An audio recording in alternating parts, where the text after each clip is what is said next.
Welcome to Lesson 5, Regulations. Now, from your VFR experience, you've already learned that for the sake of safety, certain rules must be followed. Those rules are called Visual Flight Rules, or VFR. Well, you guessed it, IFR operation, again for the safety of all participants, require you to follow instrument flight rules, hence the term IFR. In this lesson, we'll combine the rules with the procedures. You'll walk away with an understanding of the regulations you need to know as an instrument pilot, as well as an operational understanding of how these rules affect your IFR operations and pilot decision-making. With us in the studio today is Roger Stenbach. Now, Roger will relay some information on regulations and procedures. Roger, welcome to the studio. Great to be here.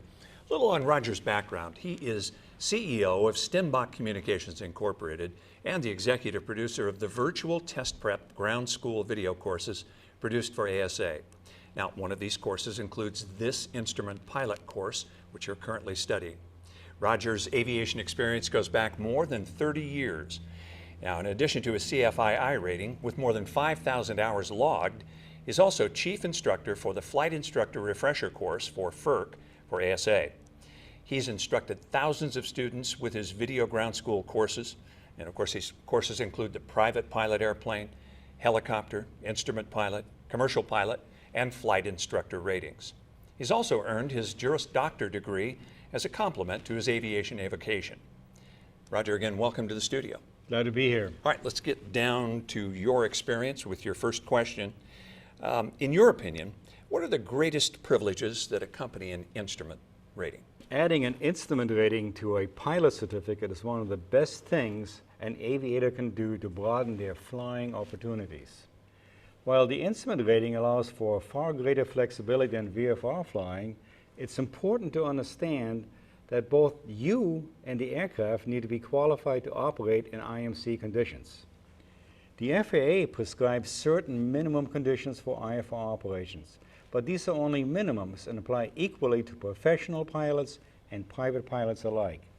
They assume a high level of experience, skill, and knowledge. For this reason, I believe that establishing personal higher weather minimums is essential. While you're an IMC, as the sole pilot, it's not a good time to challenge your aviation capabilities. The topics we'll cover are as follows: instrument rating requirements, currency requirements, equipment requirements, inspection requirements, oxygen requirements, logbook requirements, pre-flight requirements, airspace, cloud and visibility requirements, accident incident NOTAMs, spatial disorientation, optical illusions, lighting and scanning, altitude and course requirements, communication reports, and lost communications. Lots to cover in lesson number 5, so let's get right to it. Our first topic,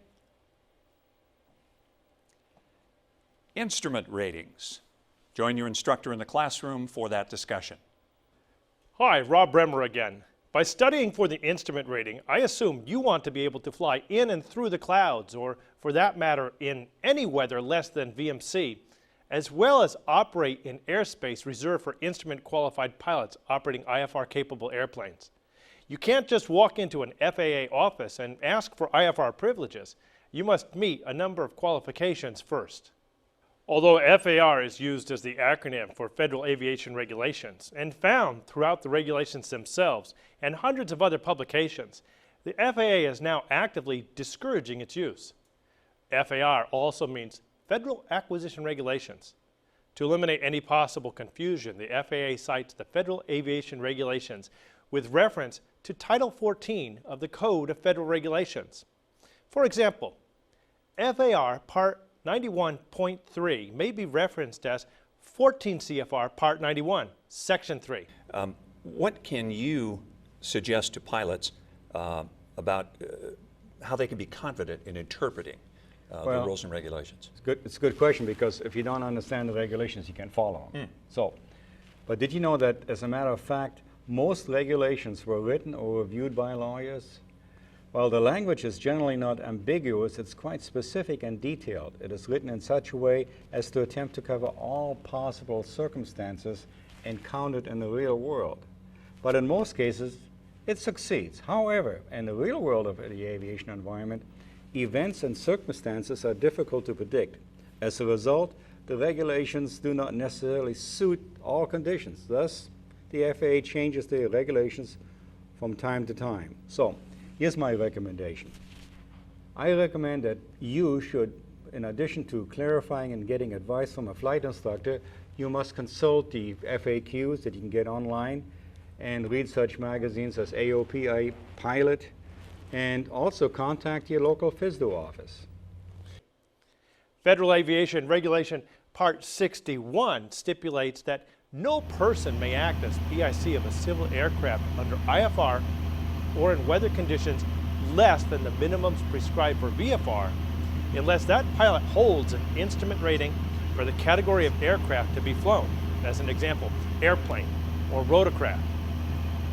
Commercial airplane pilots who carry passengers for hire at night or on cross-country flights of more than 50 nautical miles are also required to hold an instrument rating.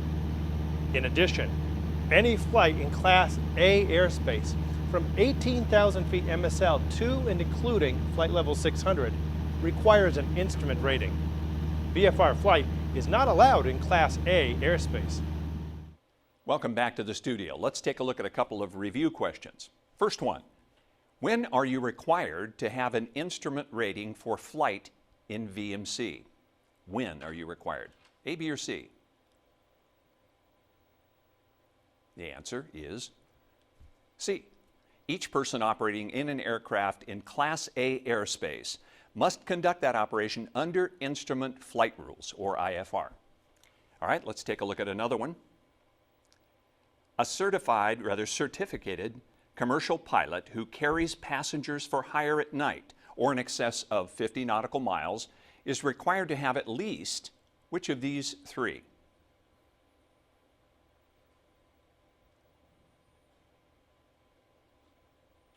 Your answer in this case is C again. A commercial pilot applicant must hold an instrument rating or the commercial pilot's certificate that is issued is endorsed with a limitation prohibiting the carriage of passengers for hire in aircraft on cross-country flights of more than 50 nautical miles or at night. There we have it. Let's move on to another topic. This one, on currency. Please join your instructor in the classroom for that topic. This next section deals with IFR currency requirements. While we might all agree that being on top of your game is essential, the FAA provides us with useful guidance and actually spells out in detail the formal currency requirements. Roger, we all know that being current and being proficient is a big difference between the two. What are your suggestions for maintaining currency and proficiency for IFR operations? Well, the whole thing about currency is to get proficient. You can't be proficient without currency. So the FAA spells out minimum currency requirements, just like Rob has done in this lesson. Again, remember, these are minimum requirements. It's more important to be proficient. A proficient pilot not only meets the technical currency requirements, but also exceeds them. Generally, this occurs through further study, experience, and practice. Now, working with your flight instructor in the FAA Wings program is an effective method to accomplish this. Unlike other privileges, such as riding a bicycle, the FAA has mandates that the pilot be competent. Much research has been done to evaluate competency of complex tasks. This research produced some interesting results. You've heard the expression, once you learn to ride a bike, you never forget it. That's mostly correct, since what's learned is primarily muscle memory. Muscle memory has a much longer half-life and stays with a person much longer. However, complex tasks like brain surgery and operating an aircraft solely by reference to instruments require more cognitive skills and less muscle memory. As a result, operating an aircraft by means of flight instruments in a complex airspace and communication environment and doing it safely, this requires much more recent experience. Now, one researcher concluded that in the performance of any given complex task, the last 60 days of recent experience is more valuable than the experience accumulated over the last 5 years. Therefore, the FAA has enacted these rules. No person may act as pilot in command under IFR or in weather conditions less than the minimums prescribed for VFR unless, within the preceding 6 calendar months, that person has performed and logged under actual or simulated instrument conditions, meeting the following requirements: at least 6 instrument approaches, holding procedures, and intercepting and tracking through the use of navigation systems. Satisfactory accomplishment within the last 6 calendar months of an instrument proficiency check in the category of aircraft to be flown will also meet these recency requirements. If the recent instrument experience for 6 calendar months is not met, then you may not act as PIC under IFR until you pass an instrument proficiency check in the category of aircraft involved. This check must be given by an approved FAA examiner, instrument instructor, or FAA inspector. All right, back for another review question. This one.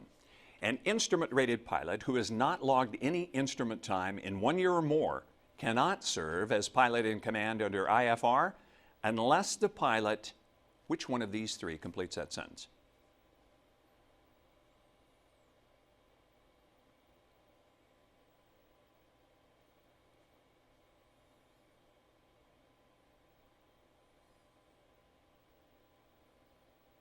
Your correct answer in this case is B. Unless the pilot passes an instrument proficiency check in the category of aircraft involved, given by an approved FAA examiner, instrument instructor, or FAA inspector. All right, next topic. Equipment. Back to your classroom and your instructor. IFR flying is quite different than flying in VFR conditions. Not only must the pilot be proficient, but the aircraft must also be equipped to operate safely in instrument meteorological conditions. Roger, what equipment do you consider mandatory for your IFR operations? Well, it's certainly more than what the FAA prescribes. Now, the regulations are very specific of what equipment is required to operate an IFR. But again, these are minimum requirements. Our ground school and flight training normally covers the basic equipment like ADF, VOR, and so forth. Now, weather is generally presented as a pre-flight activity, so the pilot has the basic information to make a practical go, no-go weather decision, aviate, and navigate to the destination using paper charts, VOR, DME, and other systems. And that's the way most pilots operated until about 15 years ago, that's when GPS moving map systems and in-cockpit weather became available, although for a price, of course. Today, this equipment is relatively low cost in comparison to the overall cost of flying, at least. Now, with GPS and electronic flight bags devices, you can get a precise electronic chart with the aircraft position and the route and the weather overlaid on these charts. Now, one of the most challenging phases of flight is the instrument approach. Positional awareness, especially in IMC condition, requires constant cross-checking of the various navigation instruments to mentally place the aircraft on the paper approach place. Now, this has been done, of course, for more than 75 years, but it requires significant training, equipment, and sometimes even 2 pilots. Fortunately, however, in the last few years, several EFB manufacturers provide EFBs, remember, electronic flight bags, which display the approach procedure electronically with the little aircraft position clearly shown. Now, this really improves positional awareness, thus making the approach more enjoyable, increasing safety, and finally, a working autopilot is essential, especially when operating single-pilot IFR. The FAA equipment requirements are quite specific. In many years past, not much was required to operate under IFR. Today, however, things have changed, and there are many cockpit configurations that can include GPS, DME, glass panels, and much more. As you may well imagine, In today's complex airspace, it's unlikely that all general aviation aircraft are equipped for flight under IFR. 14 CFR 91.205 details the instruments and equipment required for IFR operations. For IFR flight, the following instruments and equipment are required: a gyroscopic rate of turn indicator and skid slip indicator, a gyroscopic attitude indicator, and a gyroscopic heading indicator, and a sensitive altimeter. In addition to gyroscopic instruments, you need the following: all VFR day and night equipment, two-way radio and navigational equipment appropriate to the ground facilities to be used. You also need a clock with a sweep second hand or a digital display clock. You need a generator of adequate capacity, and you need a Mode C transponder with encoding altimeter for flight above 10,000 feet MSL in controlled airspace.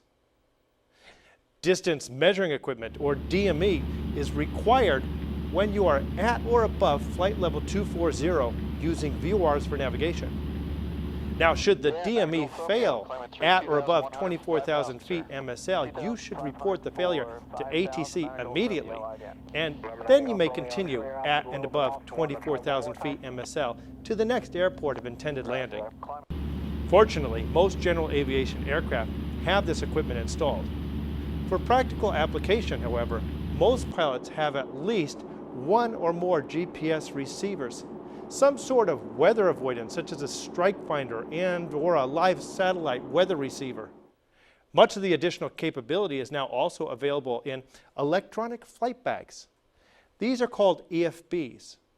EFBs even include complete electronic charts, including instrument procedures shown right on their display. Back again for a review question.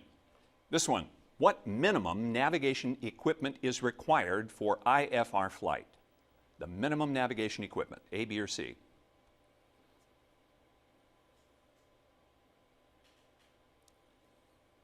Your answer? C, two-way radio communication system and navigational equipment appropriate to the ground facilities to be used is required for IFR flight. All right, let's tackle yet another topic here. This time out, inspections. Join your instructor in the classroom to cover that topic. Now that the aircraft is equipped for flight in IMC, or instrument meteorological conditions, the pilot must ensure that the equipment is working properly. Again, the FAA provides specific guidance. Now, IFR operations require a lot more inspections than VFR. Where do you log the required aircraft inspections? Well, you got to have a log of them, that's for sure. But, some information such as VOR checks need to be done more frequently, for example, every 30 days. Now, what's worked for me over the years for both VFR and IFR flight is a paper logbook in which I record this information. However, the pitot-static system, transponder, ELT, and GPS equipment is checked during the annual inspection and is recorded in the aircraft logbook. Now, I don't keep my aircraft maintenance records in the airplane, but I leave them with my mechanic. Remember, without those logs, an aircraft is not nearly as inviting to would-be thieves. You may have heard of Murphy's Law. One of these laws states that any man-made contraption, no matter how simple, eventually fails. The second law states that the longer such a contraption has been faithfully providing its worth, the more likely it is that it will betray you and fail. The third law states that any failure will occur at the worst possible time and place. However, a positive corollary of these laws is that no matter the failure, when it occurs, or who may have been responsible, and accounting for any and all evidence, all mishaps and failures can be blamed on Murphy's Law. In other words, stuff happens. Now, some mechanics believe that for each and every inspection of any system, a little bit of Murphy sneaks back into the equation. While no one's ever been able to repeal Murphy's Law, much can be done to mitigate its adverse consequences. That's where the FAA comes in. Fortunately, the inspection list is very short. The pilot operator is ultimately responsible for meeting all required inspection requirements. The aircraft must have an annual inspection, or if it's operated for commercial purposes, it must have a 100-hour inspection. The FAA mandates that the altimeter be checked every 24 calendar months. The VOR receivers must be checked within 30 days and found to be within limits.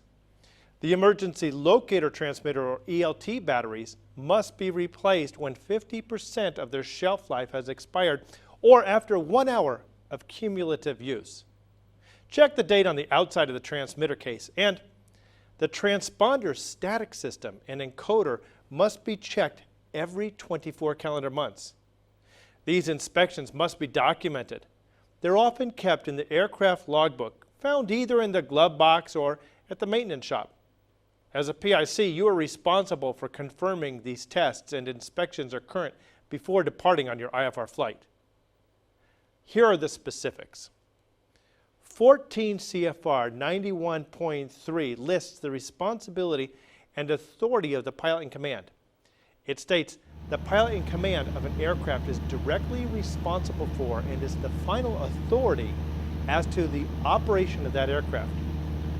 In an in-flight emergency requiring immediate action, as PIC, you may deviate from any regulation to the extent required to meet that emergency.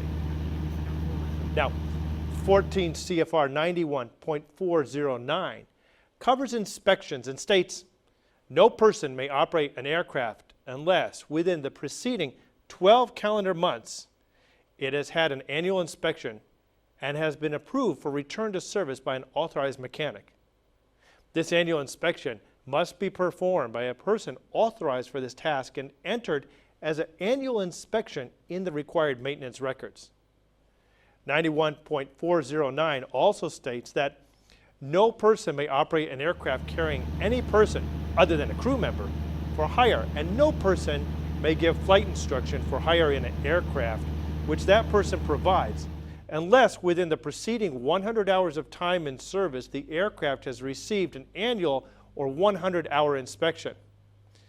91.411 details the altimeter system and altitude reporting equipment tests and inspections. It states no person may operate an airplane or helicopter in controlled airspace under IFR unless within the preceding 24 calendar months each static pressure system, each altimeter instrument, and each automatic pressure altitude reporting system has been tested. Now, 91.171 covers the required VOR and equipment check for IFR operations. The VOR equipment must be maintained, checked, and inspected under an approved procedure or been operationally checked within the preceding 30 days and found to be within the limits of the permissible indicated bearing error. The ELT must be checked every 12 calendar months. The batteries must be replaced if the ELT has been operated for more than 1 cumulative hour or if 50% of their useful life has expired. No persons may use an ATC transponder unless within the preceding 24 calendar months the ATC transponder has been tested and inspected.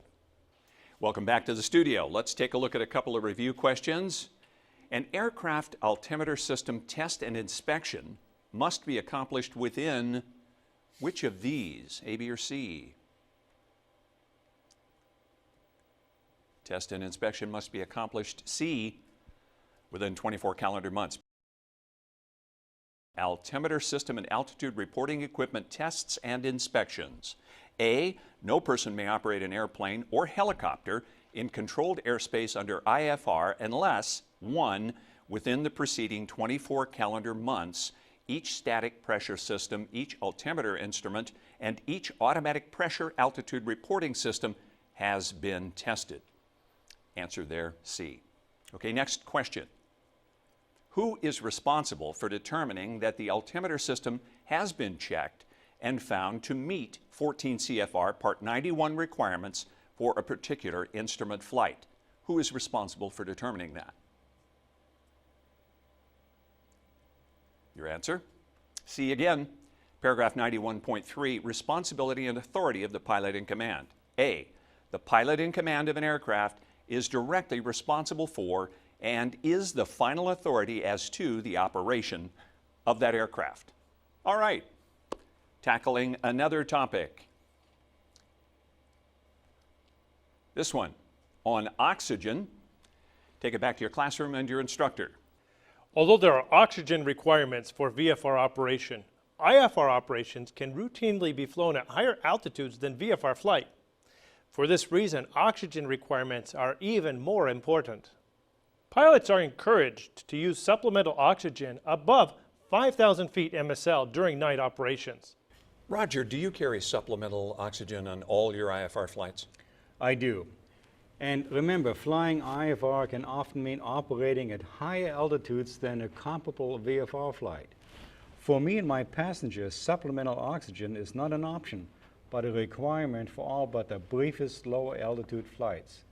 Many airplanes regularly fly up to 18,000 feet MSL, VFR or IFR. You know, that's several thousand feet higher than the legal requirements for oxygen. So oxygen is really necessary for most cross-country flights. I use one of those inexpensive oxygen saturation meters that you attach to your finger. And I've discovered that the oxygen level begins to drop for most people above 8,000 feet. For this reason, I provide and use oxygen above that level. It makes me feel better and much more alert. And this is a cannula. It provides oxygen for high altitude flying, and you can use these cannulas up to about 18,000 feet. Above 18,000 feet, the FAA wants you to use a full face mask that covers both your mouth and your nose as well. But these are pretty handy. I always encourage my pilot friends to put on oxygen maybe when they get up to about 8,000 feet or higher, especially at night. It'll make you feel better. And these are very convenient. Just put them on like this and snug them up here like this. Notice I can talk. I can use my headset and also easily put my sunglasses on. So there you go. Oxygen for high altitude flying. Now, 14 CFR 91.211 stipulates that the required flight crew must use oxygen after 30 minutes at cabin pressure altitudes above 12,500 feet MSL and at all times at cabin pressure altitudes above 14,000 feet MSL. Every occupant of the aircraft must be provided with supplemental oxygen at cabin pressure altitudes above 15,000 feet MSL. Hypoxia is a state of oxygen deficiency, and it impairs functions of the brain and other organs. Headaches, dizziness, drowsiness, and euphoria are all symptoms of hypoxia. Hyperventilation, a deficiency of carbon dioxide, can be the result of rapid or extra deep breathing due to emotional tension, anxiety, or fear. This animation summarizes the oxygen as a function of altitude. Note that for flight of more than 30 minutes above 12,500 to 14,000 feet, pilots must use oxygen. As the aircraft climbs above 14,000 feet, the pilot must use oxygen at all times. And above 15,000 feet, passengers must be provided with oxygen.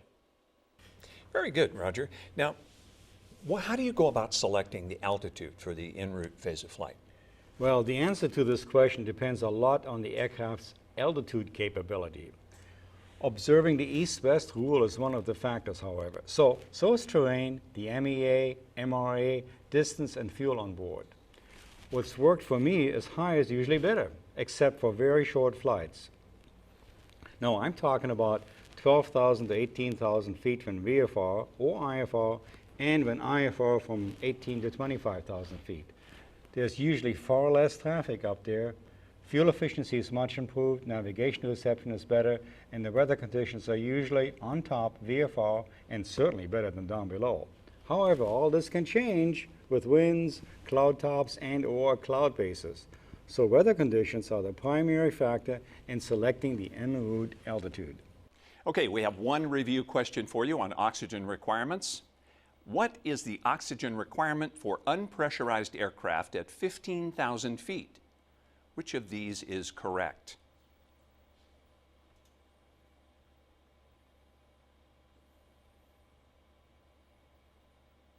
Your correct answer is C. Paragraph 91.211, supplemental oxygen. No person may operate a civil aircraft at cabin pressure altitudes above 15,000 feet MSL unless each occupant of the aircraft is provided with supplemental oxygen. All right, moving right along. Our next topic, logbook. We ask you to join your instructor in the classroom for that discussion. Unlike other vehicles, such as your car or motorcycle, pilots must log certain flight and instructional times to ensure safety of flight. Let's cover these now. Here is a logbook checklist. While not required by the regulations, non-currency logbook entries are encouraged. However, to ensure currency requirements are met, pilots must log all actual and simulated instrument flight. Pilots are authorized to log both simulated and actual instrument time during which the pilot operates the aircraft solely by reference to instruments. In 61.51, pilot logbooks, each person must document and record the 1. Training and aeronautical experience used to meet the requirements for certificate, rating, or flight review, and 2. The aeronautical experience required for meeting the recent flight experience. Now there's a subparagraph B, logbook entries. For the purpose of meeting the requirements of paragraph A of this section, each person must enter the following information for each flight or lesson logged. First, we have general information and date and total flight time or lesson time. We have location, where the aircraft departed and arrived, or for lessons in a flight simulator or flight training device, the location where the lesson occurred. We have the type and identification of aircraft, flight simulator, or flight training device as appropriate. The name of a safety pilot, if required by 91.109B of this chapter. Now, in experience and training, we have solo flight, second in command, flight and ground training received from an authorized instructor, training received in a flight simulator or a flight training device from an authorized instructor. We also have flight conditions, day or night, actual instruments, simulated instrument conditions in flight, a flight simulator, or a flight training device. A safety pilot must occupy the other control seats when the PIC is operating the aircraft solely by reference to instruments. The safety pilot is required to be an appropriately rated pilot, but there's no requirement to have an instrument rating. For example, a Cessna 172 fixed gear simpler airplane or a turbocharged Bonanza complex and high performance airplane either is approved for safety pilot purposes, even if they are required for your flight review.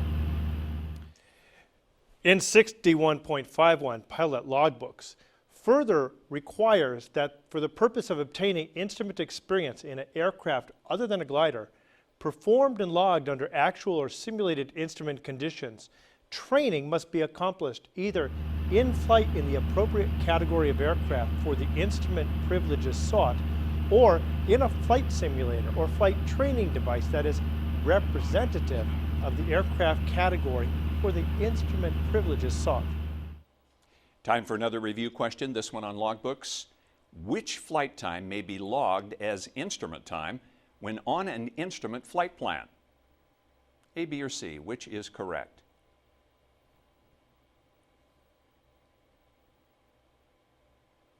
Your correct answer is B. Paragraph 61.51, Pilot Logbooks 1. For the purpose of obtaining instrument experience in an aircraft other than a glider, performed and logged under actual or simulated instrument conditions, either in flight in the appropriate category of aircraft for the instrument privileges sought. Your answer B in this case. Okay, that one question, we move along to our pre-flight requirements. Back to your classroom and your instructor.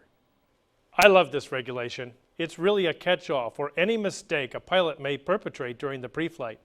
Specifically, it mandates before beginning a flight, the PIC is required to become familiar with all available information concerning that flight. In other words, 9 times out of 10, if you break it, it's your fault. Let's check out the pre-flight requirements for a minute. What does available mean? What does information mean? You get my drift. And if it's not available, does it matter? For example, let's say there are 10 weather service providers available, each providing flight planning capability. Does that mean the pilot must check each provider? Or let's say the pilot is in the backcountry without phone, radio, or internet service. Does that mean the weather at the departure, en route, and the destination is not important? Some regulations require a large dose of common sense, and this is one of them. Anyway, here is the official FAA language. In 91.103, pre-flight action states the information for an IFR flight must include weather reports and forecasts, fuel requirements, alternatives available if the planned flight cannot be completed, and any known traffic delays of which the pilot in command has been advised by ATC. Now it continues, for any flight, runway lengths at airports of intended use, takeoff and landing distance data, and other reliable information appropriate to the aircraft relating to aircraft performance under expected values of airport elevation, runway slope, aircraft gross weight, and wind and temperature. So, in short, the PIC is required to become familiar with all available information concerning that flight. This must include weather reports and forecasts, fuel requirements, alternatives available if the flight cannot be completed as planned, any known traffic delays, runway lengths, and expected takeoff and landing distances. Okay, now let's take a review question on pre-flight requirements. Before beginning any flight under IFR, the pilot in command must become familiar with all available information concerning that flight, including A, B, or C.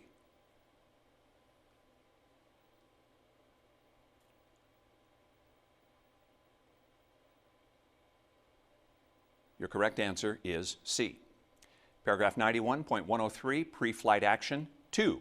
For civil aircraft other than those specified in paragraph B1 of this section, other reliable information appropriate to the aircraft relating to aircraft performance under expected values of airport elevation and runway slope, aircraft gross weight, and wind and temperature. The answer is C there. Okay. Now let's move along to our topic list. Down to airspace and back to the classroom. Now I promise you that I'll spice up this lesson a bit. So next up is airspace. I've always loved this expression. It's not space or navigational space or flying space or outer space, it's airspace. The best way to learn airspace classification is pictorially, as shown in these illustrations. This graphic illustrates the airspace classification ranging from the base of the pyramid, Class G, being least restrictive, to Class A, which is most restrictive. Roger, why is it so important for you to know, for a pilot to know what airspace, what class of airspace they're in? Well, one obvious example is that entering Class B airspace without the proper clearance can result in a nasty letter from the FAA or create serious and dangerous conditions for everyone. Now, as you learned, operating IFR places more of the communication burden back on the shoulders of ATC. They essentially guide you through the various airspace classes, providing the communications and clearances as you go. Now, you'll usually be operating in either Class E, D, C, or Class B airspace. Under these conditions, and on an IFR flight, you'll be in ATC contact anyway, and clearances will be given to you as needed. However, when operating VFR flight, you must consult your sectional charts and communicate with ATC to ensure that proper clearance requirements are met. Good enough. What advice would you offer a pilot conducting single pilot IFR operations? Well, first let me emphasize that single pilot IFR can be and is conducted safely every day, so long as the pilot is really current and competent. Now, having said that, remember that as single pilot, you're the aviator, navigator, and communicator. That's a fairly high workload. Now you add some IMC conditions, a complex aircraft, some ATC chatter, unwieldy paper charts, and perhaps a tired pilot, and you have a recipe for trouble. It really makes things a lot easier when you have a co-pilot who can help with these tasks. The co-pilot can cross-check your communications and navigation frequencies, fly the aircraft as you study the charts, or communicate with ATC. Now, why do you think the airlines and most Part 91 operators fly as a crew of a pilot and a co-pilot? So, unless you're well rested, current, and competent, operating single pilot IFR should be avoided. I certainly don't recommend it. However, another pilot rated for VFR or better can still be very helpful with navigation and communication tasks. Now, Class G airspace is the portion of airspace that's not been designated Class A, B, C, D, or E airspace. It's uncontrolled. ATC has neither the authority nor the responsibility for exercising control over air traffic in these areas. It is uncontrolled airspace. Think G for government free. Except when in clouds, the PIC is responsible for separation. IFR is allowed so long as the pilot is rated and the aircraft is equipped accordingly. Operating in Class G airspace requires at least a student pilot certificate, and ATC will provide VFR advisories, workload permitting. Equipment and clearance requirements are: for VFR flight, no special equipment is needed, and for IFR flight, nothing beyond the equipment required to operate IFR. And there is no ATC clearance required. Now for Class E airspace. Class E is controlled airspace that's not been designated Class A, B, C, or D. Think of E for everywhere else. There are more stringent weather minimums that are applicable to VFR operations. And it separates aircraft on Victor Airways during instrument approaches. So here are Class E characteristics. Airway is 8 nautical miles wide, and it ranges from 1,200 feet AGL up to, but not including, 18,000 feet MSL. It's designated controlled airspace. So let's take a look at a 3D Class E Victor Airway. Again, it's 8 nautical miles wide and ranges from 1,200 feet AGL up to, but not including, 18,000 feet MSL. Here is a Class E transition area. VFR pilots must have VFR minimums. It contains airports with instrument approaches, and it protects approaching IFR aircraft. It ranges from 700 AGL to 1,200 AGL. So here is surface-based Class E airspace. It's designated by this dotted magenta line. It surrounds airports with precision approaches. It protects IFR traffic during instrument conditions. VFR pilots must have VFR weather minimums. The airspace ranges from the surface to 700 AGL and up to 1,200 AGL. Pilot classifications and services are: requires at least a student pilot certificate, and ATC will provide VFR advisories, workload permitting. Equipment and clearance requirements are: for VFR flight, no special equipment is needed. No ATC is required for VFR traffic. But for IFR traffic, you must have an ATC clearance. Class D airspace is identified by a segmented blue line, as indicated here. It is controlled airspace. So you want to think D for dialogue with the tower. It's established around tower-controlled airports, and all pilots must communicate with the tower regardless of weather. Here are the Class D dimensions. Now, note that this area, it indicates a top of 2,700 foot MSL.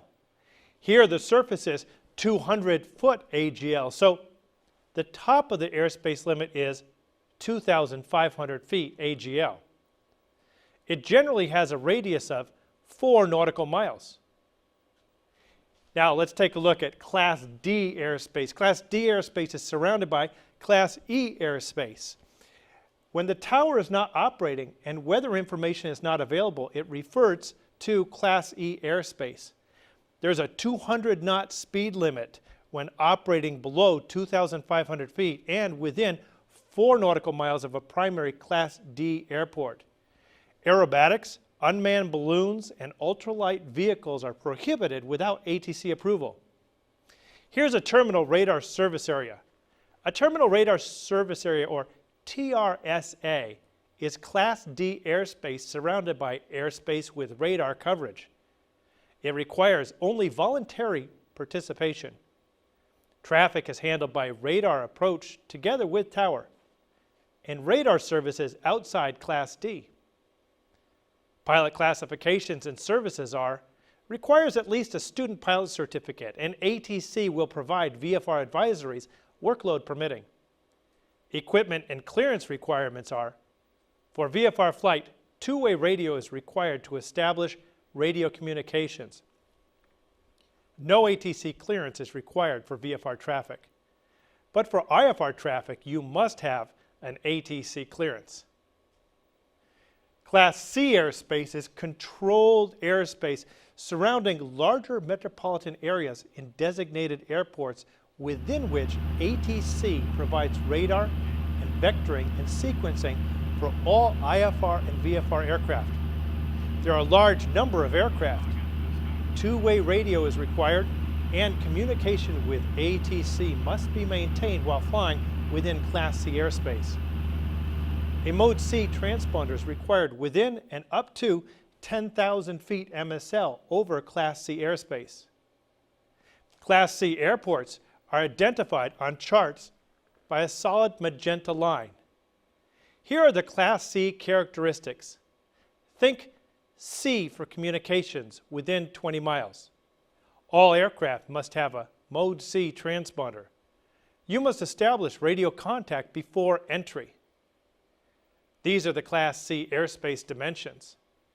Beginning at the surface, the core has a 5 nautical mile radius. The top of the airspace has a 10 nautical mile radius. The outer area has a 20 nautical mile radius. Note that radio contact is not mandatory up in this area. The upper airspace begins at 1,200 foot AGL and extends up to 4,000 foot AGL. Here are the Class C communication and speed requirements. In addition to the Mode C transponder requirements, all aircraft entering Class C airspace must establish two-way radio communications with ATC. ATC communications are established as soon as ATC repeats the call sign. However, once established, pilots must comply with all ATC instructions. Speed is restricted to 200 knots below 2,500 feet and within 4 nautical miles of the primary airport. Aerobatics and ultralight vehicles and unmanned free balloons are also prohibited. Pilot classifications and services are: requires at least a student pilot certificate, and there is IFR VFR separation service for IFR traffic. ATC will provide VFR advisories, workload permitting. Equipment and clearance requirements are: for VFR flight, two-way radio is required to establish radio communications. ATC must identify you by radio contact containing at least your N number. Next up is Class B airspace. It's identified on charts by a solid blue line that's shown right here. It also includes a 30 nautical mile Mode C veil. Class B airspace is generally established around major airports. Characteristics consist of controlled airspace within which all aircraft are subject to certain operating rules as well as pilot and equipment requirements. There are a very large number of aircraft. Each location will contain at least one primary airport. ATC clearance is required prior to operating within Class B airspace. You should expect to find air carrier operations. In addition, each aircraft must be equipped with two-way radio with appropriate ATC frequencies. a VOR or TACAN receiver unless flying VFR. There is a mandatory Mode C transponder requirement. ATC may authorize deviations from the transponder requirements, and there are some local exceptions when operating to non-primary airports. Requests for deviation must be submitted to the controlling ATC facility at least 1 hour prior to the proposed operation. Now, it generally services more than one airport.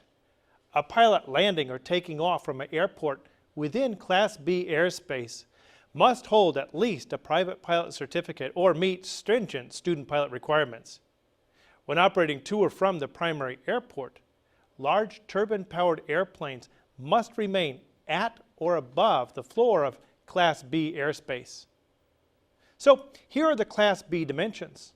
From the surface, the airspace ceiling is 10,000-foot MSL.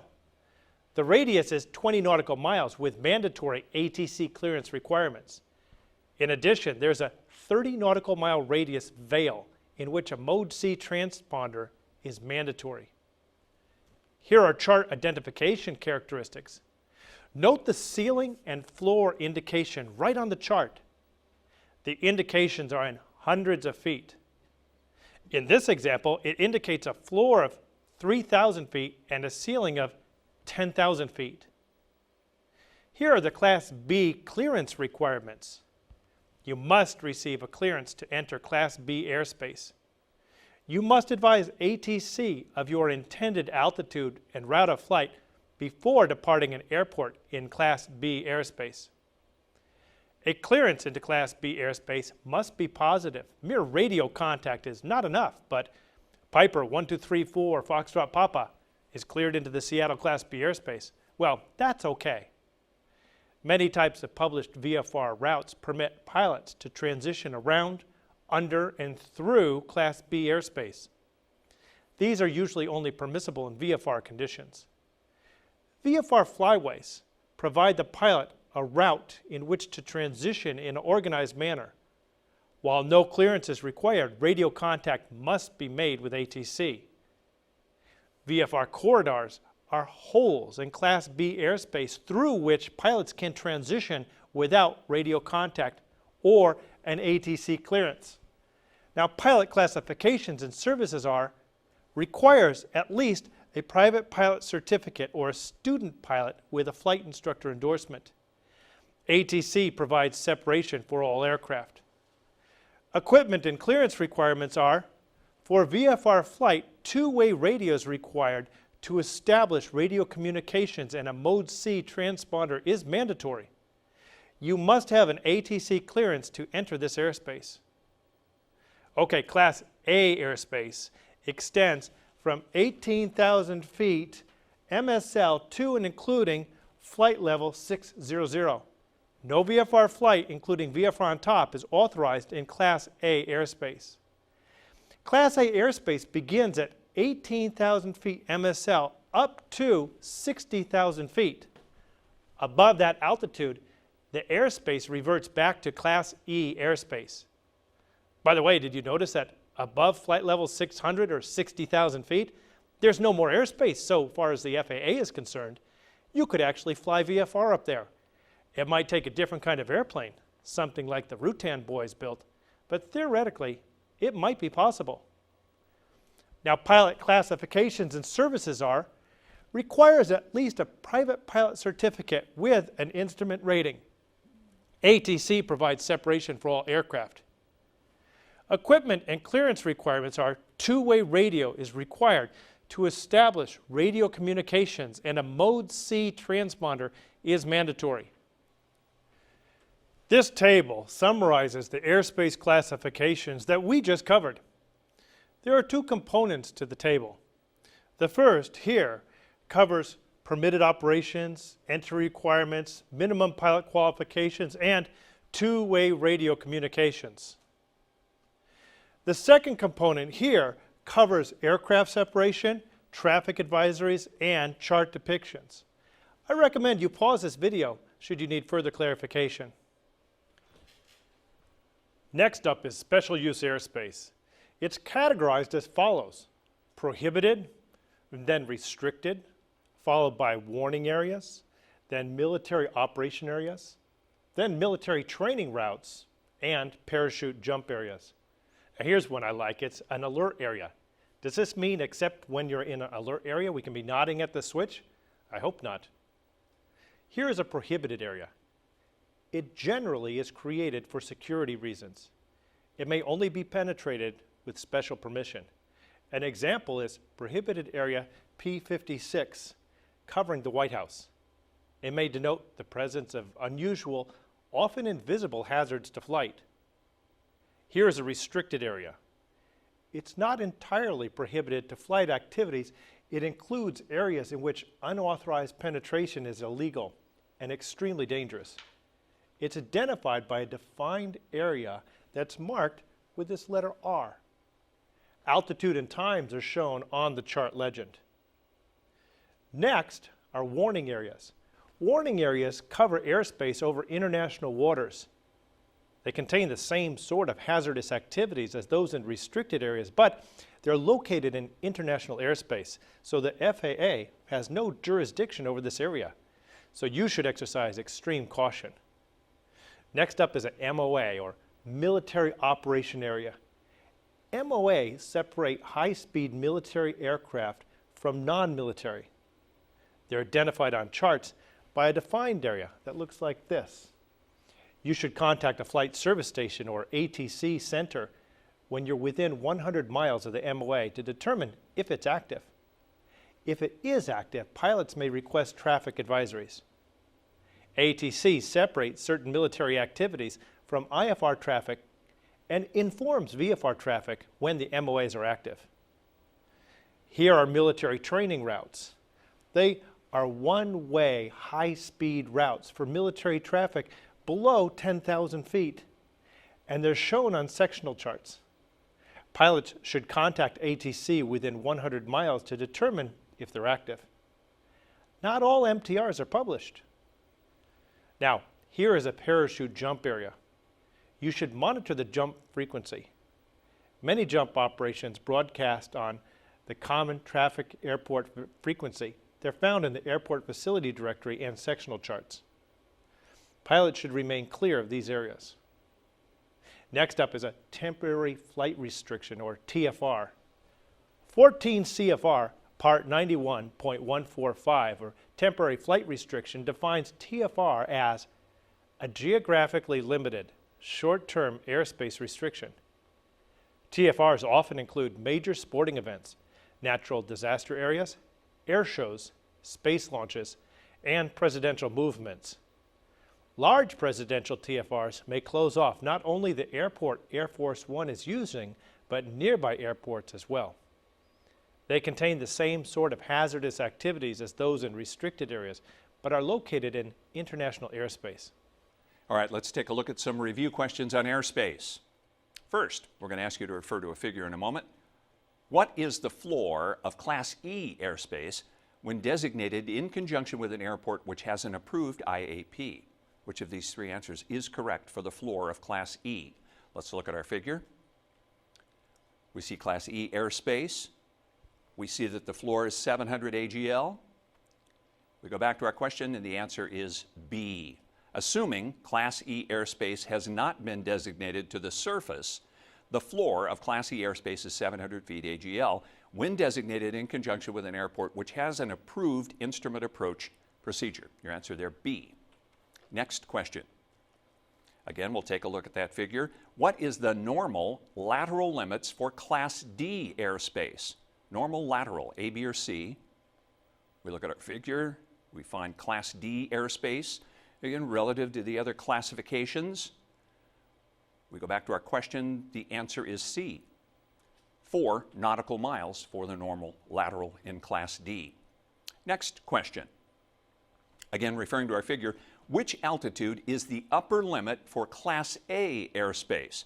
Which altitude is the upper limit for Class A? Our figure, we see Class A from 18,000 feet to 60,000 feet. Back to our question, the upper limit, C. Class A airspace is that airspace from 18,000 feet MSL up to and including 60,000 feet, including that airspace overlying the waters within 12 nautical miles of the coast of the 48 contiguous states and Alaska. Answer there, C. Okay, next question. MOAs are established to, which of these is correct?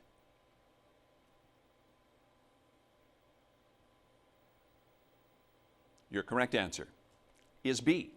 Military operations areas, or MOAs, consist of airspace of defined vertical and lateral limits established for the purpose of separating certain military training activities from IFR traffic. 4 questions, 4 good answers there. Moving to a new topic. This time out, clouds and visibility. Back to your instructor in the classroom to discuss that. While some IFR pilots might assume that since they can now fly in clouds, cloud clearance and visibility requirements don't apply to them. And that's far from reality, since rarely is any IFR flight flown 100% of the time in instrument meteorological conditions. It's been my personal experience that IMC exists for just a few minutes of any given flight. That's usually during the departure and the approach phase, and occasionally while en route. During the rest of the time, it's quite possible for you to be operating on a VFR flight plan or VFR on top. When operating under VFR or when operating with a VFR on top clearance, the pilot must maintain the required visibility and cloud clearance appropriate to the altitude flown. So here we go. Here are Class G VFR limits. Below 1,200 feet AGL, you must have 1 statute mile visibility and be clear of clouds. Here are Class G night VFR requirements. You must have 3 statute mile visibility and be clear of clouds by 1,000 feet above, 500 feet below, and 2,000 feet horizontally. Here are the Class G airspace requirements between 1,200 feet AGL and 10,000 feet MSL. You must have 1 statute mile visibility and be clear of clouds by 1,000 feet above, 500 feet below, and 2,000 feet horizontally. Here are the Class G airspace night requirements between 1,200 feet AGL and 10,000 feet MSL. You must have 3 statute miles visibility and be clear of clouds, 1,000 feet above, 500 feet below, and 2,000 feet horizontally. Here are the Class G airspace mountainous area requirements. Between 1,200 feet AGL and 10,000 foot MSL, you must have 5 statute miles visibility, and when above 10,000 feet, be clear of clouds by 1,000 feet above, 500 feet below, and 2,000 feet horizontally. Here are the Class E airspace day and night requirements up to 10,000 feet MSL. You must have 3 statute miles visibility and be clear of clouds by 1,000 feet above, 500 feet below, and 2,000 feet horizontally. Here are the Class E airspace mountainous area requirements above 10,000 feet MSL. You must have 5 statute mile visibility and be clear of clouds by 1,000 feet above, 1,000 feet below, and 1 mile horizontally. Here are the Class C and D airspace day and night VFR requirements up to 10,000 feet MSL. You must have 3 statute miles visibility and be clear of clouds by 1,000 feet above, 500 feet below, and 2,000 feet horizontally. Here are the Class B airspace day and night VFR requirements. 3 statute mile visibility and be clear of clouds. Here are the Class A airspace day and night VFR requirements above 18,000 feet MSL IFR only. Special VFR conditions are as follows. It's designated for operations in controlled airspace with weather below VFR minimums. All pilots must have a clearance from the control tower. An instrument rating is required, and you must request a special VFR clearance from the airport control tower. Special VFR weather minimums are 1 statute mile visibility, and you must be clear of clouds. Welcome back. We have one review question for you. What is the minimum in-flight visibility and distance from clouds required for an airplane operating less than 1,200 feet AGL under special VFR during daylight hours in Class E airspace? A, B, or C?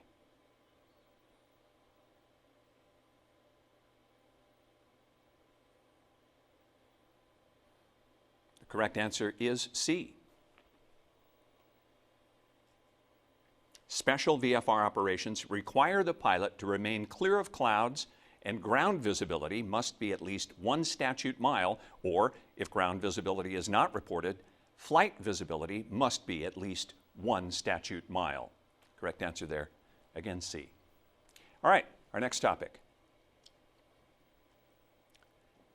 Accidents and incidents. Back to the classroom for that topic. Next up is aircraft accident and incident reporting and NOTAMs. Now, as I said earlier, Murphy is constantly looking for a chance to trip us up, and this can happen to even the best of pilots. Should such an event occur, the FAA and the NTSB want to know about it. They use this information to enhance flight safety, either through regulatory or training requirements. Therefore, certain reports are required following an aircraft accident if an aircraft is overdue and is believed to have been involved in an accident or after any of a number of listed incidents. The National Transportation Safety Board deals with and is governed by NTSB Part 830, Aviation Incidents and Accident Investigations. So an accident is defined as an occurrence in which any person suffers death or serious injury, or in which the aircraft receives substantial damage. Substantial damage is anything that affects the structural integrity of the performance, like this wing here, or flight characteristics of the aircraft. Accidents are not things like an engine failure on a reciprocating engine, dented skin, punctured fabric, damage to the landing gear, or damage to a propeller. You must notify the NTSB immediately, even if there are no injuries. A written report is required within 10 days of the accident. The reporting procedures are set forth in NTSB Part 830. An incident is an occurrence other than an accident which affects or could affect the safety of the aircraft operation. A written report must be submitted only if the NTSB requests one. Serious incidents that require immediate NTSB notification are the inability of any required crew member to perform normal flight duties because of an in-flight injury or illness, or an in-flight fire, or a flight system malfunction or failure. Notification is also required for an overdue airplane that's believed to be involved in an accident. In the event of an accident, do not disturb the accident site before the NTSB takes custody unless you're assisting injured people or you're protecting wreckage or cargo. Next up are NOTAMs, or notifications to airmen. These are notifications from the FAA that are disseminated to pilots. This includes important information of which you must be aware before conducting any flight operation, but is not likely to be published or disseminated through other channels. Do you remember the pre-flight rule I talked about earlier? Before beginning a flight, the PIC is required to become familiar with all available information concerning that flight. Well, this is one of them. I distinctly remember one time I was an owner of a pristine Piper Arrow. I sold it just a month earlier, and it landed at an airport on which a ditch was cut across the landing runway. And this was covered by a NOTAM, but unfortunately not checked by the pilot. You can guess the results. Notices to airmen include time-critical information that could affect a pilot's decision to make a flight. It's either temporary in nature or not known far enough in advance to be included in publications. There are two NOTAM categories. NOTAM D data receives wide dissemination and is appended to hourly weather reports. It includes information pertaining to all airports with approved instrument approach procedures, NAVAIDs, that are part of the National Airspace System, and certain VFR airports. NOTAMs L NOTAM L information is distributed locally. It advises of taxiway closures, airport beacon outage, equipment near runways, and NOTAM information concerning airports. FDC Flight Data Center NOTAMs are regulatory in nature, and they primarily advise of safety of flight items, such as changes to aeronautical charts and instrument approach procedures. FDC NOTAMs are kept on file at flight service stations until published or canceled. Okay, related to the information you just covered on accidents and incidents, question: which publication covers the procedure required for aircraft accident and incident reporting? Which of these three publications? Your correct answer is C. A written report is to be required within 10 days of the accident. The reporting procedures are set forth in NTSB Part 830. One more question. What is the purpose of FDC NOTAMs? Which of these three, A, B, or C, is correct?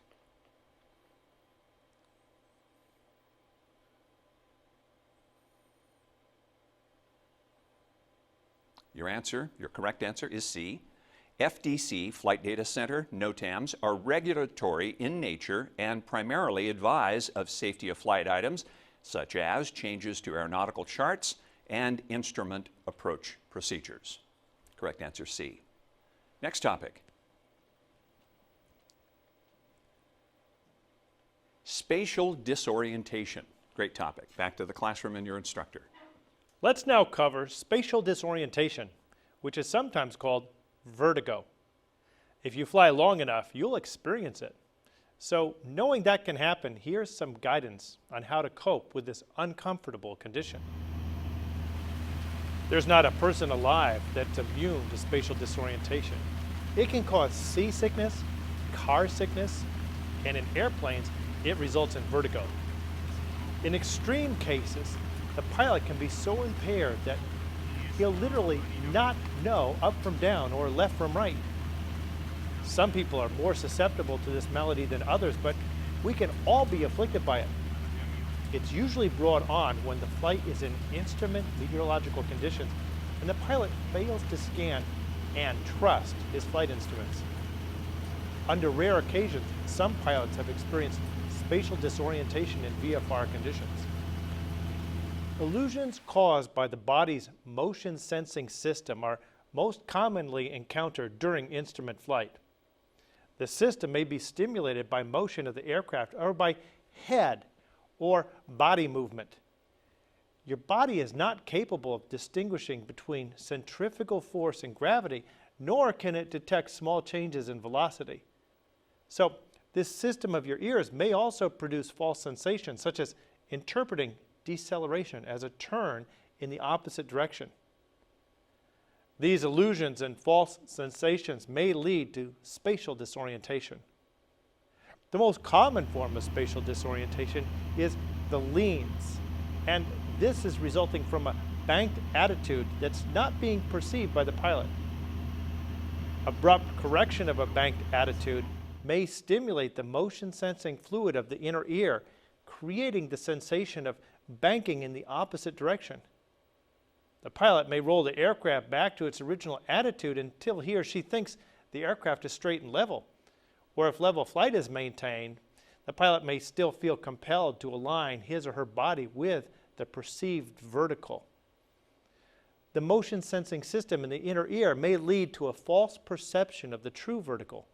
For example, in a well-coordinated turn, without visual reference, the only sensation is that of the body being pressed into the seat, a sensation normally associated with a climb, and the pilot may falsely interpret it as a climb. On the other hand, recovering from turns reduces pressure on the seat and may lead the pilot to believe the aircraft is descending. Spatial disorientation can happen to anyone since it's due to the normal function and limitations of the senses of balance. It only becomes dangerous when the pilot fails to suppress the false sensations and places complete reliance on the indication of the flight instruments. Eventually, as pilots acquire instrument flight experience, the onset of spatial disorientation lessens as trust in the flight instruments is built up. An abrupt change from climb to straight and level flight can create the illusion of tumbling backwards. The disoriented pilot will push the aircraft into a nose-low attitude, possibly intensifying the illusion. This is called inversion illusion. Now, a rapid acceleration during takeoff can create the illusion of being in a nose-up attitude. The disoriented pilot will push the aircraft into a nose-low or dive attitude. This is called somatogravic illusion. Okay, let's tackle another review question. Which procedure is recommended to prevent or overcome spatial disorientation? Which procedure of these is correct? Your correct answer is C. To overcome spatial disorientation, you must rely on the indications of the flight instruments. That's your answer, C. Okay, next topic. And it's optical illusions. Join your instructor in the classroom to discuss optical illusions. Without optical illusions, most magic would not be possible. What that means is what you see may not actually be what you think it is. Our optical system is based on environmental norms. So long as the environment is normal, what you see is what you get. When things change from normal, pilots are most susceptible to these illusions. Various atmospheric and surface features encountered while landing may create the illusion of incorrect distance from or height above the landing runway. Some of the more common illusions are atmospheric illusion. Atmospheric haze can create the illusion of being at a greater distance from the runway. Rain on the windshield can create an illusion of greater height. The pilot who does not recognize these illusions will fly a lower approach. Additional illusions include runway width illusion, runway and terrain slope illusion, sloping cloud formations. Now, here's an example of runway slope optical illusion. An upsloping runway or terrain can create the illusion that the aircraft is at a higher altitude than it actually is, while a downsloping runway has the opposite effect. So here's a runway width illusion. A runway that's narrower than usual, like the one you see here, can create the illusion that the aircraft is at a higher altitude than it actually is, causing the pilot to fly a lower than normal approach. A wider than usual runway can have the opposite effect. Sloping cloud formations and an obscured horizon, a dark scene spread with ground lights and stars, or certain geometric patterns of ground light can create the illusion of not being aligned correctly with the actual horizon. The disoriented pilot will place the aircraft in a dangerous position. This illusion is called false horizons. All right, we have one review question for you on optical illusions. What effect does haze have on the ability to see traffic or terrain features during flight? A, B, or C?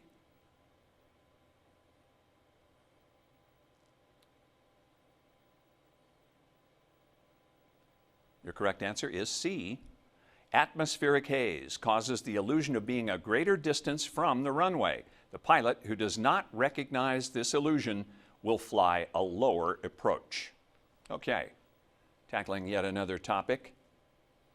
We move along to lighting and scanning. Back in the classroom for lighting and scanning. Next up is cockpit lighting and scanning.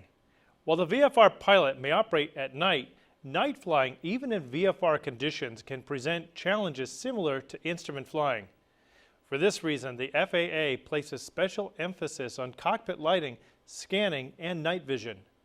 The safest way to conduct flight at night is to have your eyes adapted to the dark. This is sometimes called dark adaptation in the aviation vernacular. Dark adaptation, during which vision becomes more sensitive to light, can be achieved to a moderate degree within 20 minutes under dim red cockpit lighting. After that, any exposure to white light, even for a few seconds, will seriously impair night vision. Only a very limited area of the eye has the ability to send clear messages to the brain. Only a small portion of the eye can see clear messages during the day. the visual acuity is at the center. But at night, the visual acuity is at the periphery. Effective scanning is done with a series of short, regularly spaced eye movements that bring successive areas of the sky into central viewing. Each movement should not exceed 10 degrees, and each area should be observed for at least 1 second to enable the eyes to detect a moving or contrasting object. Pilots should execute gentle banks at a frequency which permits continuous visual scanning of the airspace about them during climbs and descents in flight conditions which permit visual detection of other traffic. Let's take time now for a review question on lighting and scanning. Which use of cockpit lighting is correct for night flight? Which use of cockpit lighting is correct for night flight?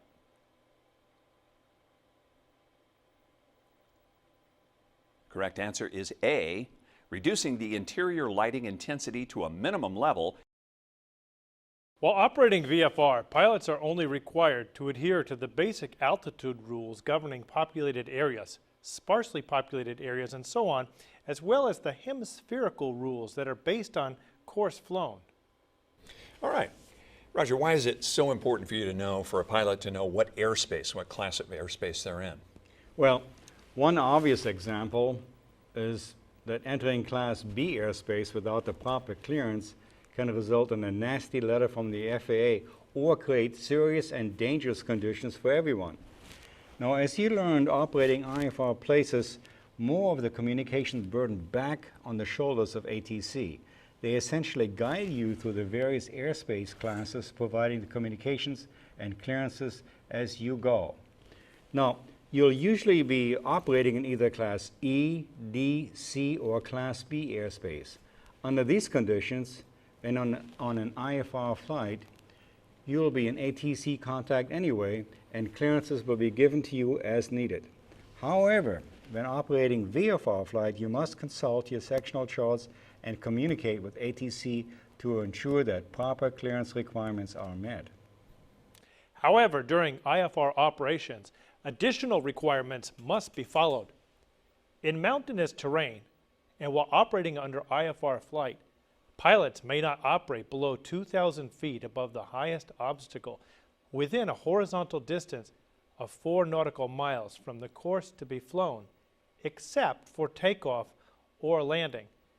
During IFR operations in non-mountainous terrain, pilots may not operate below 1,000 feet above the highest obstacle. When operating in controlled airspace, pilots operating IFR should maintain the altitude assigned by ATC. However, if operating in VFR conditions on an on-top clearance, pilots should adhere to the hemispheric rule. For example, when flying eastbound on a magnetic course, the pilot should fly at odd thousands plus 500-foot altitudes, and when flying westbound on a magnetic course, the pilot must fly at even 1,000 feet plus 500 feet.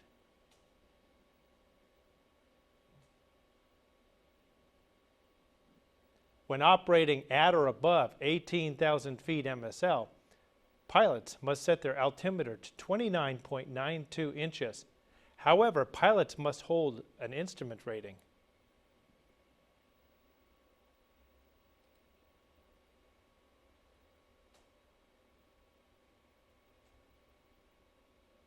In congested areas, pilots must maintain a minimum altitude of 1,000-foot AGL within at least a 2,000-foot radius from the nearest structure.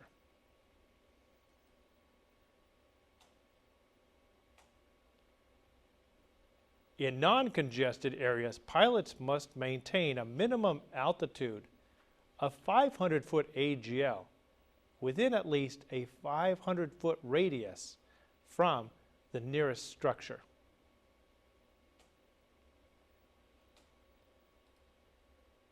Over water or sparsely populated areas, there are no altitude restrictions within at least a 500-foot radius from the nearest object.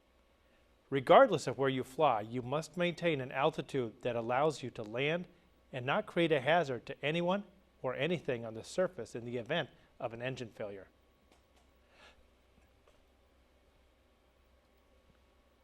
VFR cruising altitudes when flying between 180 to 359 degrees use altitudes of even thousandths plus 500 feet, i.e.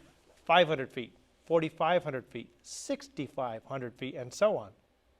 When flying between 360 to 179 degrees, the altitudes of odd thousandths plus 500, i.e. 500 feet, 3,500, 5,500, and so on. This provides a 1,000-foot altitude separation between aircraft. Moving along for another review question. Except when necessary for takeoff or landing, or unless otherwise authorized by the administrator, the minimum altitude for IFR flight is. The minimum altitude for IFR flight.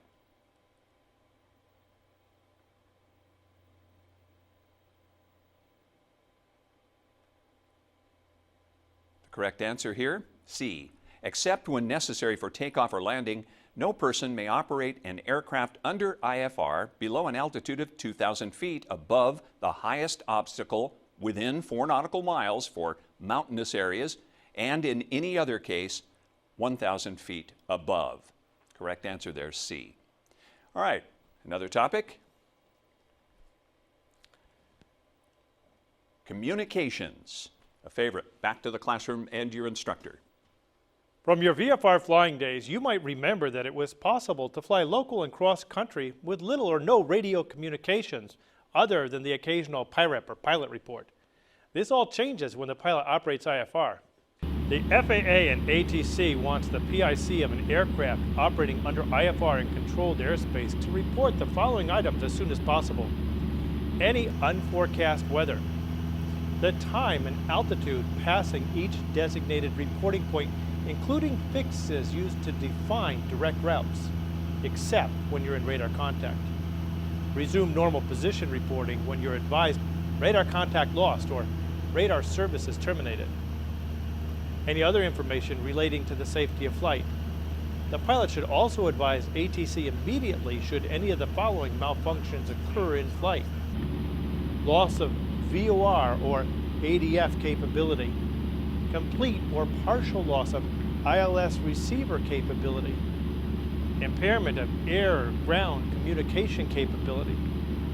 Some additional reports should be made without specific request from ATC, and these include when approach has been missed, when leaving a previously assigned altitude for a newly assigned altitude, when you are unable to climb or descend at a rate of at least 500 feet per minute, changing altitude when operating VFR on top, change in average true airspeed of plus or minus 5% or 10 knots, whichever is greater, from that filed in the flight plan, time and altitude reaching a holding fix or clearance limit, leaving a holding.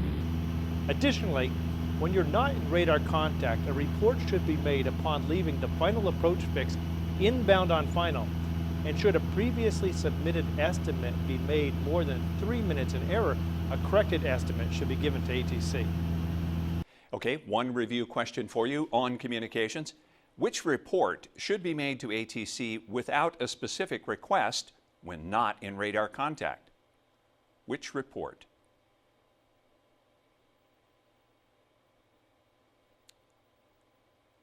Your correct answer here, B. You should make a report when leaving the final approach fix inbound on final approach and correct a previous estimate if it becomes apparent you will be in error in excess of 3 minutes. Correct answer B. Okay, next topic. Lost communications. Back to your classroom and your instructor for lost communications. In the old days, communication equipment was not nearly as reliable as today. So many pilots actually experienced real lost communications. The good news, however, is that the airplane really does not care whether the radio works or not, and it keeps right on flying. The FAA again provides the requirements should you experience the rare lost communications. If unable to contact ATC on a newly assigned frequency, you should go back to the previous frequency. If contact is lost on that frequency also, you should attempt to establish contact with the nearest flight service station. If it becomes apparent that two-way radio communication has been lost, you should change your transponder code to 7600. If communications are lost in VFR conditions, remain VFR and land as soon as practicable. Should the communication failure occur in IFR conditions, proceed to the destination by route selection as follows. The route assigned in the last ATC clearance, or if being radar vectored, by the direct route to the fix, route, or airway specified in the vector clearance, or if no route has been assigned, by the route you were told to expect, or, in the absence of any of the above, by the route filed in the flight plan. Altitude-based lost communications are as follows. At the highest of the following altitudes for the route segment being flown, the altitude assigned in the last clearance received, or the altitude ATC is advised may be expected in a further clearance, or the minimum en route altitude, or MEA. If you're given holding instructions or a clearance limit, leave that fix at the expected further clearance, or EFC, time. If holding is necessary in the terminal area, it should be done as depicted, or if none is depicted, at the initial approach fix, or IAF. If no holding was required en route, you should proceed to the terminal area without delay and hold, maintaining the en route altitude. When holding or on a clearance limit, leave that fix at the expect further clearance, or EFC, time. If none is depicted, at the initial approach fix, or IAF. If no holding was required en route, proceed to the terminal area and hold, maintaining the en route altitude. Descent for approach may begin upon arrival at the IAF, but not before the ETA shown on the flight plan, as amended with ATC. If an expect approach clearance, or EAC, time has been received, begin descent for the approach at that time. Have you ever experienced lost communications during your IFR flying? Well, besides having the wrong frequency selected, the answer is yes, on several occasions. And I've learned from these instances each time. Now, I remember having experienced some radio trouble with an ancient Mark 12 early in the day. However, unwisely, I chose to depart IFR from Hanscom, Massachusetts for LaGuardia, New York, depending on just a handheld comm radio. For backup. Well, that was mistake number one. That little radio worked fine for departure. However, once outside the airport environment, I was unable to talk to the tower and the en route ATC facility. On top of that, I was in solid IMC conditions. So after I calmed down a little bit, lowered the landing gear to get some stability, I squawked 7600, and so I was barely able to get the frequency and approach instructions for the nearest ILS-equipped airport. Fortunately, my navigation radios and ILS portion still worked. That's the time I flew my best approach in my entire aviation career. So after landing and kissing the ground, the local avionics shop could not find any malfunction with my communications radios. So what did I learn from this, Matt? Well, I learned Murphy's Law prevails, and not to depart with just a handheld radio and to replace my obsolete radios. The trip home was uneventful. I flew VFR, and yes, I replaced all the comm radios with brand new equipment. Roger, excellent insights. Again, we appreciate your being in the studio with us today and talking about regulations and procedures. Our thanks. Remember, while the rules may seem long, they're grounded in common sense and experience. When you're ready to take your knowledge exam, you might want to review any lessons where additional study can increase your confidence. Finally, it all comes down to don't hurt anyone and don't break anything. For ASA and STEMBOK Communications, this is Robert Bremer, and it has been my pleasure to be your instructor during this IFR course. Okay, let's take a final review question for our final topic in this lesson. During an IFR flight in IMC, you enter a holding pattern at a fix that is not the same as the approach fix, with an EFC time of 1530. At 1520, you experience complete two-way communications failure. Which procedure should you follow to execute the approach to a landing? Which of these is correct?